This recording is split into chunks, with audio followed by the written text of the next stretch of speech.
Saudi আরবে ওমরা শেষে ফেরার পথে জেদ্দায় সড়ক দুর্ঘটনায় একই পরিবারের 4 জন সহ 5 বাংলাদেশি নিহত হয়েছেন। নিহতদের সবার বাড়ি লক্ষ্মীপুরে। মর্মান্তিক এই সড়ক দুর্ঘটনার খবর পাওয়ার পর থেকেই গ্রামের বাড়িতে শোকের মাতম। এলাকা জুড়েই শোকের ছায়া। মরদেহ দেশে ফিরে আনতে সরকারের সহযোগিতার দিকে তাকিয়ে স্বজনরা। একই সাথে না ফেরার দেশে পরিবারের 4 সদস্য। স্বজনদের কান্নায় ভারী হয়ে উঠেছে চারপাশ।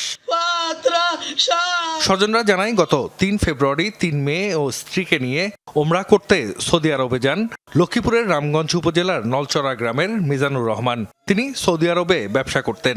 ওমরা হজ শেষে বাসায় ফেরার পথে বাংলাদেশ সময় গতরাত 3টার দিকে জেদ্দায় সড়ক দুর্ঘটনায় মারা যান মিজান, তার স্ত্রী ফারজানা আক্তার, স্কুল পড়ুয়া মেয়ে মেহের আফরোজ ও 1.5 বছর বয়সী সন্তান সুভা আক্তার। গুরুতর আহত আরেক মেয়ে ফাইজা আক্তার হাসপাতালে ভর্তি।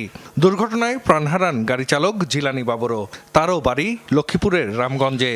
কালকে রাত্রে রেস্টুরেন্টে খাইছে, খাওয়া দাওয়া করে এরা রওনা হয়ে মাঝপথে আসিয়ে গাড়ি অ্যাক্সিডেন্ট করছে আর কি, রাত্রে 3টার দিকে। সবাই মারা গেছে। আমরা প্রথমে খবর পাইছি, এখন আমরা খবর পাইছি মিজান ভাইয়ের 3 মেয়ের মধ্যে মেজো মেয়েটা জীবিত আছে। মরদেহ দ্রুত দেশে ফিরিয়ে আনতে সরকারের সহযোগিতা চান পরিবারের সদস্যরা। কর্তৃপক্ষের কাছে সবিনয় অনুরোধ করিতেছি, আমাদের লাশটা যেন আমাদের মাঝে অতি দ্রুত একটু পৌঁছিয়ে দেয়। মর্মান্তিক এই সড়ক দুর্ঘটনার খবরে এলাকা জুড়েই শোকের ছায়া। মরদেহ দেশে ফিরিয়ে আনতে সব ধরনের সহযোগিতার আশ্বাস দিয়েছেন রামগঞ্জ উপজেলা নির্বাহী কর্মকর্তা। জাহিদ হাসান, যমুনা নিউজ।